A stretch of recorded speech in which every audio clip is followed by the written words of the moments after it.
and welcome back to another episode of Courts This Week, your go-to source for the latest legal updates presented by LiveLaw.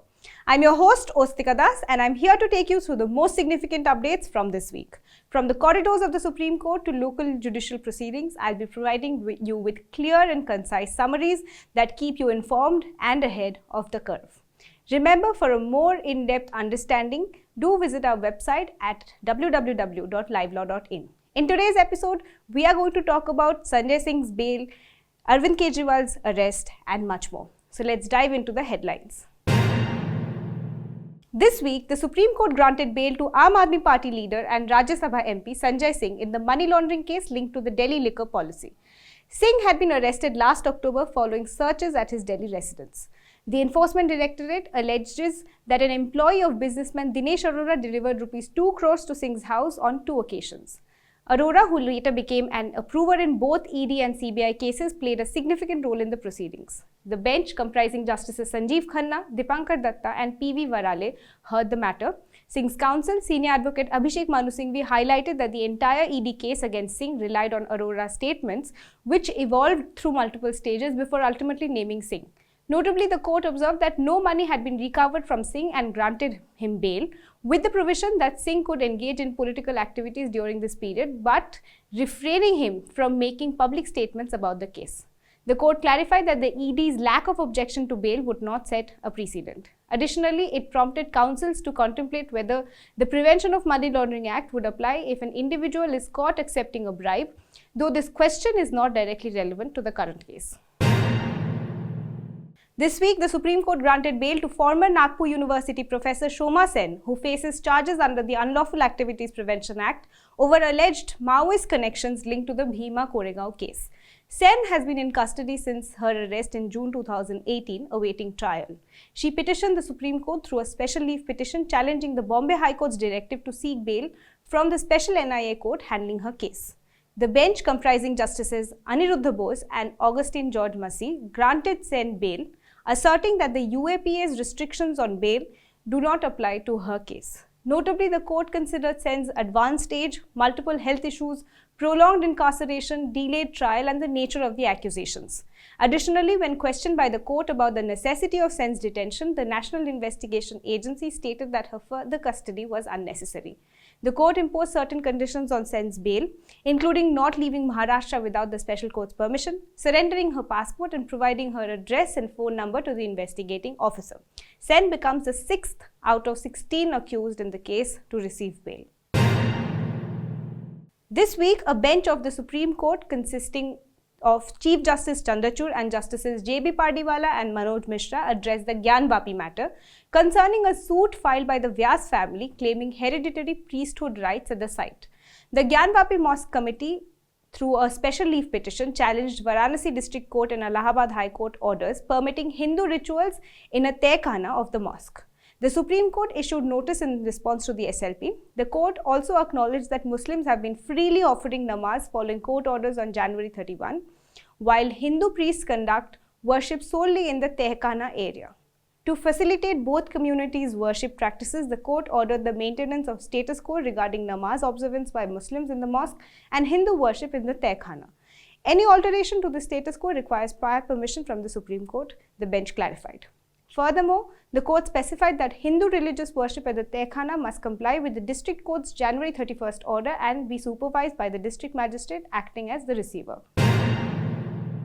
This week, the Supreme Court intervened in a significant matter concerning the UP Board of Madrasa Education Act 2004, which had been declared unconstitutional by the Allahabad High Court last month due to its perceived infringement on the principle of secularism. The High Court had directed the Uttar Pradesh government to devise a plan to integrate madrasa students into the formal education system. However, the Supreme Court has stayed this judgment. Senior Advocate Abhishek Manu Singhvi, representing the petitioners, argued that the abrupt disruption of the madrasa system, which has been in operation for 120 years, would adversely affect 17 lakh students and 10,000 teachers. Singhvi refuted the High Court's assertion that modern subjects were not taught in madrasas, highlighting that subjects like math, science, Hindi and English are indeed part of the curriculum. Several senior advocates contended that removing the 2004 Act would leave madrasas unregulated, leading to a decline in educational standards. Additionally, the bench comprising Chief Justice D.Y. Chandrachud, Justice J.B. Pardiwala and Manoj Mishra expressed concerns over the High Court's understanding of the Act's provisions, suggesting that ensuring quality education for madrasa students requires alternative measures rather than striking down the Act. This week, there is an update concerning Kerala's pressing financial issues. The state has approached the Supreme Court alleging excessive interference by the central government in its financial affairs, particularly by imposing borrowing limits. Kerala argues that these constraints hinder its ability to adhere to its budget, particularly for crucial social development projects. The Supreme Court has been advocating for dialogue between the central government and Kerala to resolve their fiscal dispute amicably. In the latest development, the court has referred the matter to a 5-judge constitution bench under Article 145(3) of the Constitution. It noted that Kerala received significant relief for the financial year after the court's intervention.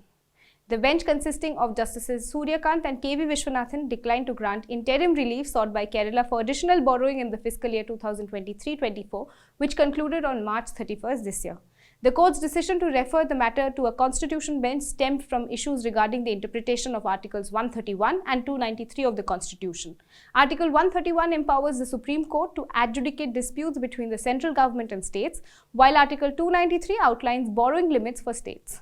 Since Article 293 hasn't been definitively interpreted by the Supreme Court previously, the bench deemed it appropriate to involve a 5-judge bench for clarification. This week, the Union government assured the Supreme Court that it won't take any coercive measures against the Indian National Congress regarding an income tax demand of about Rs 3,500 crores until July 2024 due to the upcoming Lok Sabha elections. Justices B.V. Nagaratna and Augustine George Massey presided over the Congress party's appeal against a 2016 Delhi High Court decision. The party sought a halt on recent demand notices from the Income Tax Department issued in March and a review of the High Court's rulings. Solicitor General Tushar Mehta, representing the Union government, clarified that the current appeal didn't directly concern the recent tax notices to the Congress party. However, acknowledging the election context, the department agreed to postpone any coercive actions. The bench noted that the Rs 3,500 crores demand wasn't directly linked to the current appeals. This hearing has been adjourned until July 24th. This week, there is a dispute concerning the Bhojshala Temple Kamal Maula Mosque complex in Madhya Pradesh, an 11th century monument under the Archaeological Survey of India's protection. Hindus consider it a temple devoted to goddess Saraswati, while Muslims view it as the Kamal Maula Mosque. Following a 2003 agreement, Hindus conduct puja on Tuesdays and Muslims offer namaz on Fridays. Recently, the Hindu Front for Justice petitioned the High Court seeking to reclaim Bhojshala for Hindus and prohibiting Muslims from offering namaz there. Last month, the Madhya Pradesh High Court directed the ASI to conduct a survey. This week, a bench comprising Justices Prashant Kumar Mishra and Rishikesh Roy of the Supreme Court heard the SLP filed by the Maulana Kamaluddin Welfare Society against the High Court's directive. The Supreme Court issued an interim order preventing any physical excavation by the ASI that could alter the premises' character.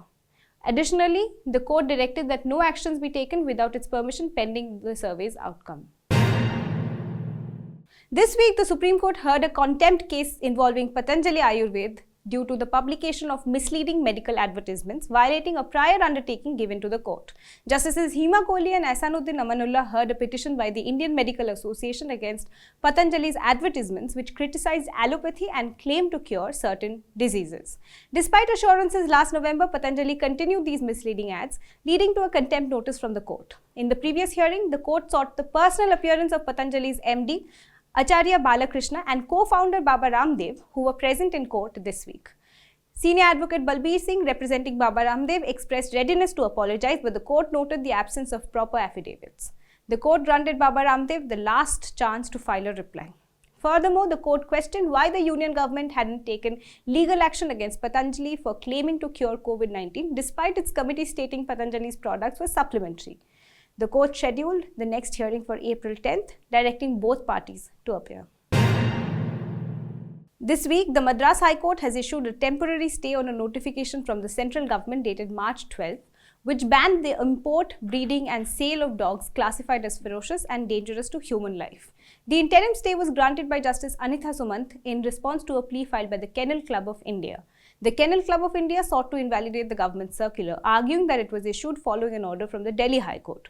They claimed that the Delhi High Court had emphasized the necessity of consulting all stakeholders before taking such action, but the Kennel Club of India, despite being a major stakeholder with chapters worldwide, was not consulted. Additionally, the club contended that identifying specific dog breeds as ferocious and dangerous required expertise to assess whether the dogs were properly trained. They asserted that such expertise was not considered when issuing this circular. As a result, the Madras High Court granted a temporary stay on the implementation of the government's notification, pending further proceedings. This week, a Delhi court criticized the Enforcement Directorate for faulty investigation in a money laundering case. Special Judge PMLA Mohammad Farooq of Rouse Avenue Courts was handling a case filed by the ED against 5 individuals accused of offences under the Prevention of Money Laundering Act.